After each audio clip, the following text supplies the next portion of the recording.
Hello everyone. In this video we are going to read chapter 10 of NCERT textbook Honeycomb. The title of the chapter is The Story of Cricket. We all know that cricket is one of the most popular sports in India. But how much do we actually know about the sport? We may be aware about the popular players or the statistics of our favorite team. But do we know about the origin of the sport or its history or the changes that have occurred in this game through the years? In this chapter, we are going to explore all these things about cricket. So, let us start the chapter. Cricket grew out of many stick and ball games played in England 500 years ago. तो जिस sport को आज हम इतना पसंद करते हैं उसकी शुरुआत 500 साल पहले हुई थी, वो भी इंग्लैंड में. The word bat is an old English word that simply means stick or club. By the 17th century, cricket had evolved enough to be recognizable as a distinct game.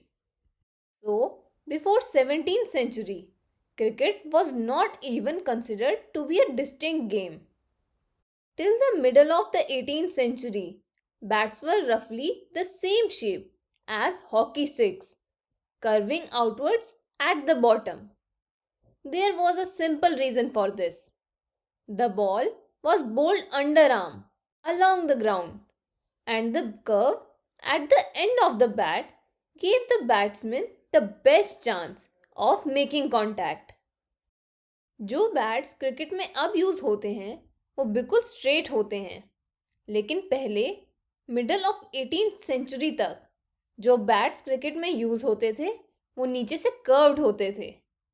इसका रीज़न बहुत ही simple था, क्योंकि उस वक्त जो ball डाली जाती थी वो नीचे की तरफ से डाली जाती थी. आजकल बॉलर्स काफ़ी अलग अलग स्टाइल्स में बॉल करते हैं, पर पहले ऐसा नहीं था. One of the peculiarities of cricket is that a test match can go on for 5 days, still end in a draw. No other modern team sport takes even half as much time to complete. It is a very strange and peculiar thing that a cricket match can go on for 5 days and the result can still end up in a draw, which means that neither side wins or loses. और अगर सारे team sports को देखा जाए तो उनमें से सिर्फ क्रिकेट ही है जिसमें ऐसा होना पॉसिबल है. A football match is generally over in an hour and a half. Even baseball completes 9 innings in less than half the time that it takes to play a limited overs match, the shortened version of modern cricket. So, may it be football or baseball, no one takes as much time as cricket. A football match usually ends up in an hour and a half. That means 1.5 hours. And the 9 innings of baseball get completed in less than half time compared to a limited overs match. Another curious characteristic of cricket is that the length of the pitch is specified 22 yards, but the size or shape of the ground is not. Most other team sports, such as hockey and football, lay down the dimensions of the playing area. Cricket does not. Cricket में बाकी team sports जैसे कि hockey, football से हटकर एक और बात है, वो ये कि जो पिच होती है उसका साइज तो फिक्स्ड है 22 यार्ड्स. ये बात हर जगह के लिए एप्लीकेबल है कि जो एरिया जहाँ पर बैट्समैन भागते हैं, बॉल डाली जाती हैं, वो एरिया 22 यार्ड से ज़्यादा बड़ा नहीं होगा. पर जो ग्राउंड का शेप है और साइज है वो वेरी कर सकता है. Grounds can be oval like the Adelaide Oval or nearly circular like Chepauk in Chennai. A six at the Melbourne Cricket Ground needs to clear much more ground than it does at Firozshah Kotla in Delhi. ने जो ये 4 stadiums के बारे में पढ़ा, इन चारों की ही shape और साइज एक दूसरे से काफ़ी अलग है। जैसे कि एडिलेड ओवल ग्राउंड है, चेपुक सर्कुलर ग्राउंड है और मेलबर्न का साइज बहुत ज़्यादा बड़ा है compare to Feroz Shah Kotla stadium. ये बात हमें किसी और स्पोर्ट्स में देखने को नहीं मिलती, क्योंकि जो ग्राउंड्स हॉकी या फुटबॉल के लिए होते हैं उनके डायमेंशंस फिक्स्ड होते हैं। There is a historical reason behind both these oddities. Cricket was the earliest modern team sport to be codified. The first written laws of cricket were drawn up in 1744. Cricket के जो laws हैं वो बहुत पहले codified हो गए थे, यानी कि रूल्स जो पूरी दुनिया में माने जाएं, ऐसे रूल्स बहुत पहले बना दिए गए थे 1744 में।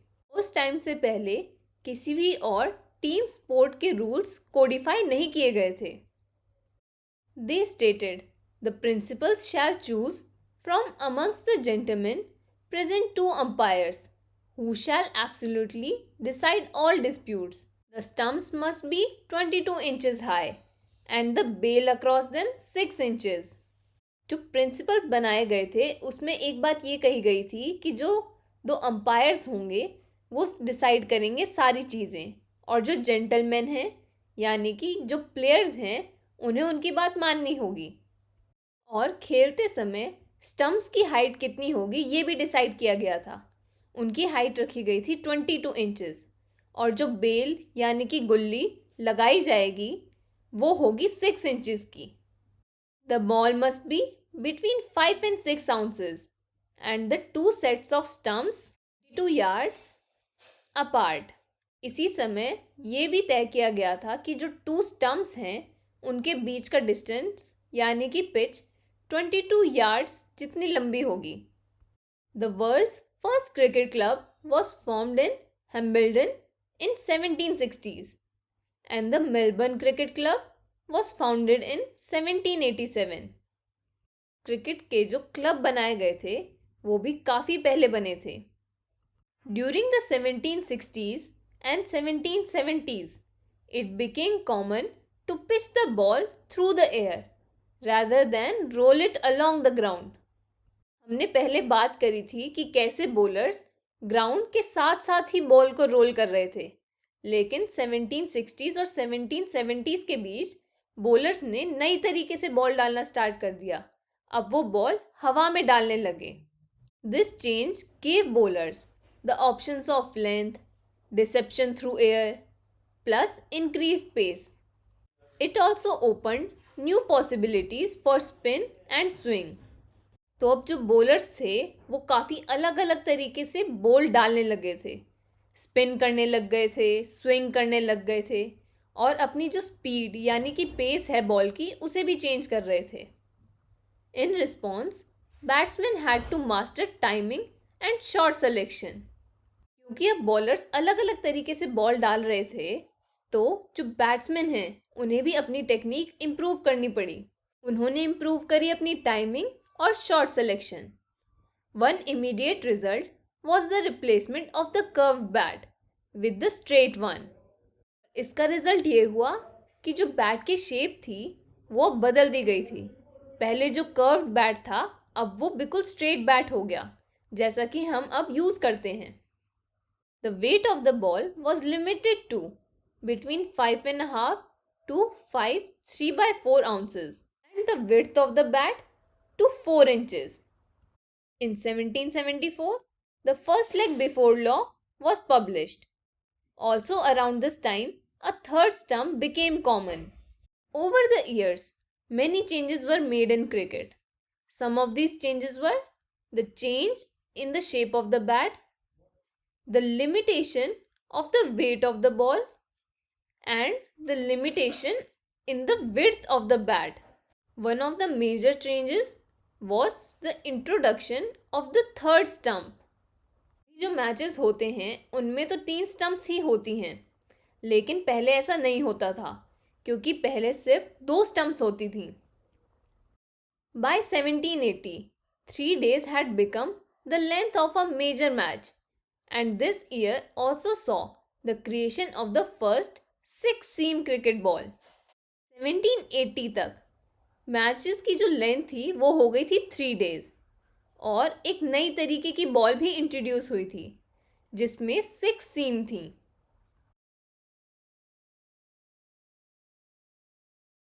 If you look at the game's equipment, you can see how cricket both changed with changing times and yet fundamentally remained true to its origins in rural England. वक्त के साथ जो गेम के इक्विपमेंट्स थे क्रिकेट के, उनमें काफी बदलाव आया, लेकिन फिर भी काफी सारी चीजें चेंज नहीं हुई। जैसा क्रिकेट ओरिजिन के वक्त था रूरल इंग्लैंड में, वो वैसा ही रहा। Cricket's most important tools are all made of natural, pre-industrial materials. The bat is made with leather, twine, and cork. Even today, both bat and ball are handmade, not industrially manufactured. Cricket के जो equipments थे, bat और ball, वो industries में नहीं बनाए जा रहे थे, वो मैन्युफैक्चर नहीं किए जा रहे थे, बल्कि वो अब भी हाथ से बनाए जा रहे थे, जैसे कि वो पहले बनाए जाते थे। The material of the bat change slightly over time. Once it was cut out of a single piece of wood, now it consist of 2 pieces. The blade, which is made out of the wood of the willow tree, and the handle, which is made out of cane, that became available as European colonists and trading companies established themselves in Asia. पहले जो cricket का bat बनाया जाता था वो बनाया जाता था लेदर से, ट्वाइन से और कॉर्क से, बट टाइम के साथ साथ बैट की शेप में भी चेंज आया। जो बैट पहले सिर्फ single piece of would say बनाया जाता था, अब उसमें 2 पीस लगने लगे। एक था ब्लेड, जो बनाया जाता था विलो ट्री से। विलो ट्री पाए जाते हैं ठंडी जगहों में। लेकिन जो बैट का हैंडल था वो बनाया जाने लगा केन से। केन ज़्यादातर पाया जाता है एशियन कंट्रीज़ में, इसलिए जब यूरोपियन ट्रेडर्स और कॉलोनिस्ट एशिया आए तो उन्होंने जो बैट है उसका हैंडल केन से बनाना स्टार्ट कर दिया, जो एशिया में मिलता था। Unlike golf and tennis, cricket has refused to remake its tools with industrial or man-made materials. Plastic, fiberglass, and metal have been firmly rejected. Sports such as tennis and golf, they use materials which are industrial or man-made, like plastic, fiberglass, and metal. But cricket has refused to use these materials. So even now, the equipment such as the ball and the bat are made with natural materials. But in the matter of protective equipment, cricket has been influenced by technological change. The invention of vulcanized rubber led to the introduction of pads in 1848 and protective gloves soon afterwards. बेशक ही tools जैसे कि bat और ball में ज़्यादा change नहीं आया, लेकिन जो प्रोटेक्टिव इक्विपमेंट है उसमें काफ़ी चेंज आया, वो भी इन्वेंशन ऑफ वल्कनाइज्ड रबर के बाद। वल्कनाइज्ड रबर हल्की सी हार्ड होती है, उसे ऐसा बनाया जाता है काफ़ी सारे मटेरियल्स मिला के, तो वो परफेक्ट थी प्रोटेक्टिव इक्विपमेंट बनाने के लिए। इसके आने के बाद इंट्रोड्यूस हुए पैड्स और protective gloves. Soon afterwards, the modern game would be unimaginable without helmets made out of metal and synthetic lightweight materials.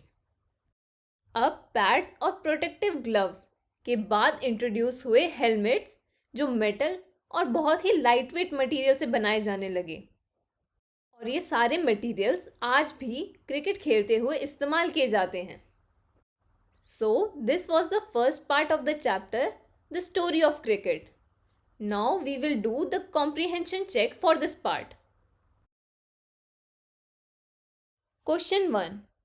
Cricket is originally an Indian game, a British game, an international game.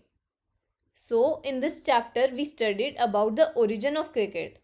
In this question, you just have to answer, where did cricket originate from? Among the three options. Question 2. There is a historical reason behind both these oddities. In the preceding two paragraphs, find two words, phrases that mean the same as oddities. While reading those paragraphs, we came across two words and phrases. These phrases were also explained in the video, so I am sure that you will be able to find them. Question 3. How is a cricket bat different from a hockey stick? We know how a hockey stick looks like. It is curved at the end, but a cricket bat is straight. In this question, you just have to describe the differences in the shape of the both. With this, we end the first part of the video. I hope you enjoyed learning more about cricket.